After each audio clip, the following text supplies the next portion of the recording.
Hello and a very warm welcome back to Hugh's Nursery. We're here at Maddie and Tim Harlan's forest garden. Maddie and Tim, they're the founders of the Permaculture magazine, which if you follow my channel, you've definitely heard me mention quite a few times. So we're here anyway in their forest garden, and when did this all begin? Well, we actually moved to the property in 1987 and had virtually no garden at the back of the house. We just looked out onto this bare field, and I was determined. I wanted to create a wildlife garden, and I was determined to get hold of it.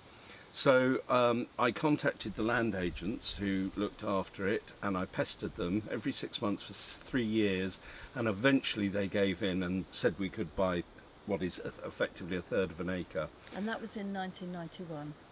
I had seen a programme called In Grave Danger of Falling Food on Channel 4 about Bill Mollison and the permaculture theory, and I had a bit of a brainstorm, and I thought, why not have a wildlife garden but produces lots of food on a low impact, low maintenance kind of way?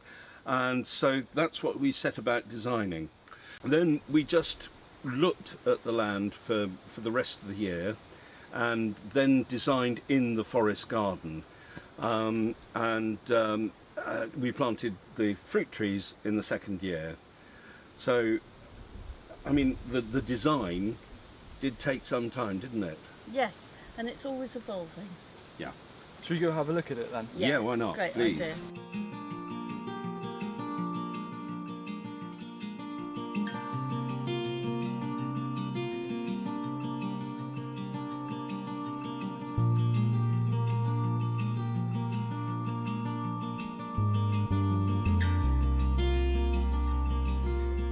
This is one of my favourite trees. It's a Nepalese pepper related to the Szechuan, which is commonly used in Chinese cooking. It produces these clusters of peppercorns, and little bit early for them yet. They will actually go bright red, and this will become a blaze of red. So I like the colour, I like the fact it's such a resilient tree, and you get this fantastic crop off it. We grow a lot of comfrey. And this is because it has so many uses in a permaculture garden. First of all, if we let it flower, it's fantastic bee forage. Secondly, it's a dynamic accumulator, so the long tap roots go into the subsoil and bring up the minerals and the nutrients. We use it as a compost activator, so it speeds up the composting process. So we cut it and put it in the compost with our browns.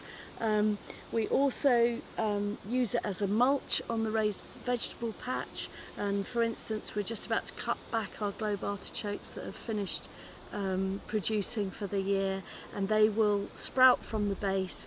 The comfrey will provide a mulch, it will mulch out weeds, it will provide nutrients for the new growth, and it will provide some protection for those tender new growth of artichoke from the frost during the winter.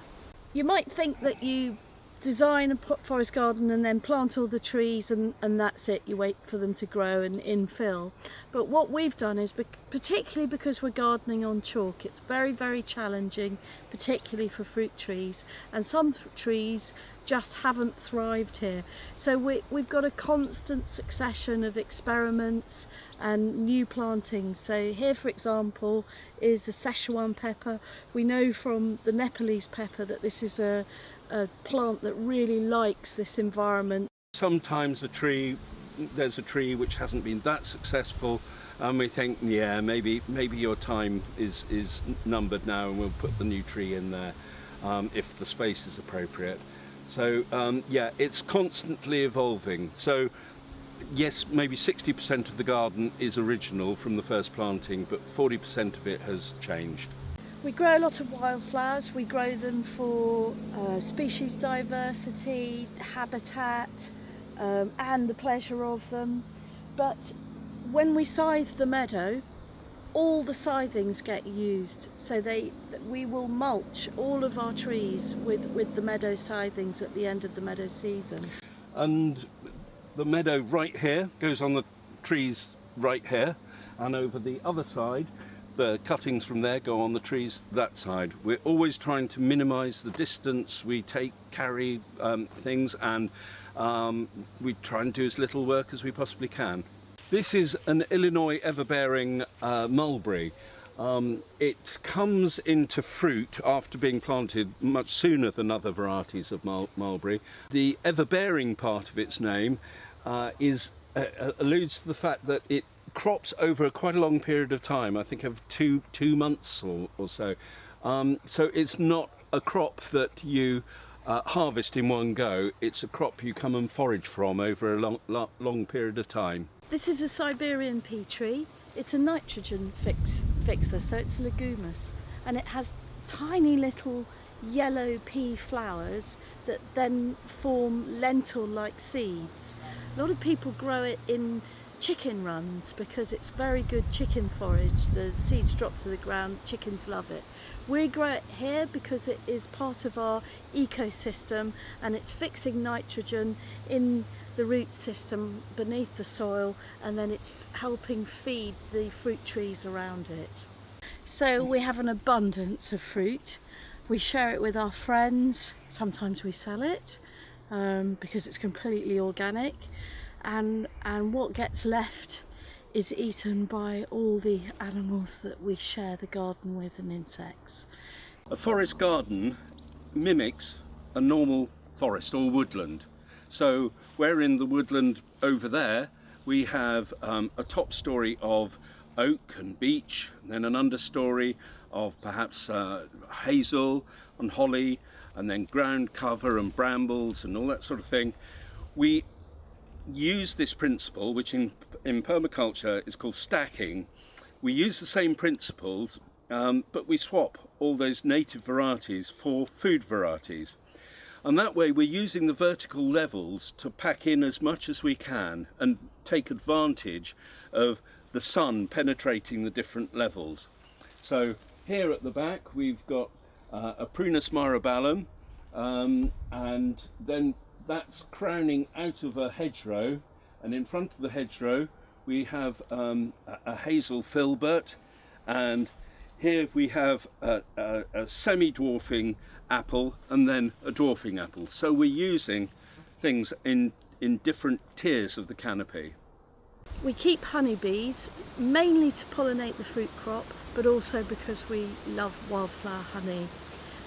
These bees are a swarm that came into the hive. I left frames with a bit of honey in the hive. So these guys are a swarm that are semi-wild, that came into the hive. They're quite small, they're really gentle, they're lovely bees, very productive.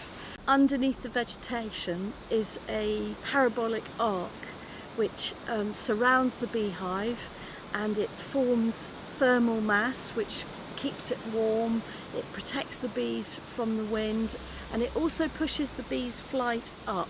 So they come out of the hive and fly up and out of the garden. This is a hazel, it's a contorta.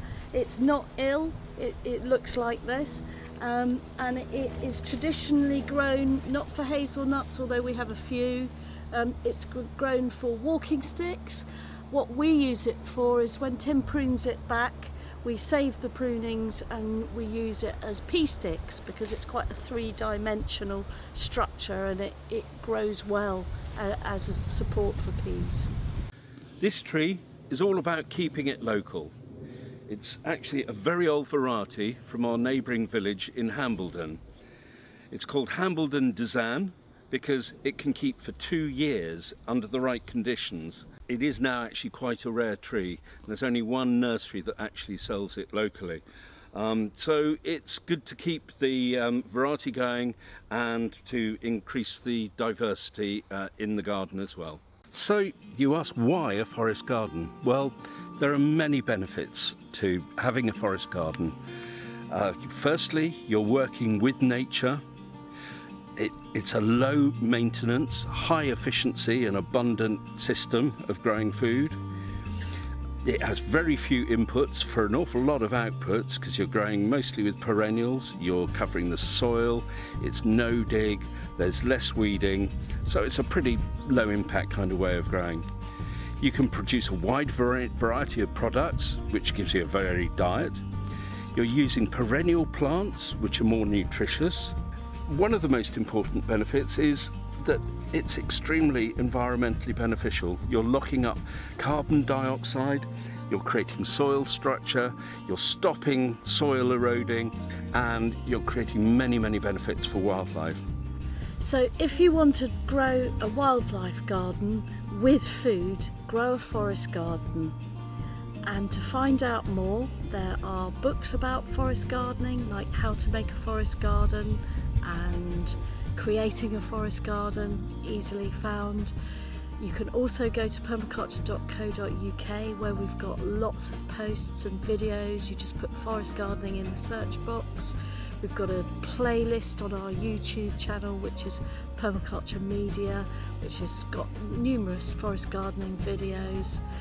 And most important of all, just have a go. Don't be intimidated if you've never gardened before, because this is common sense and intuitive, and it's easy to learn how to do it.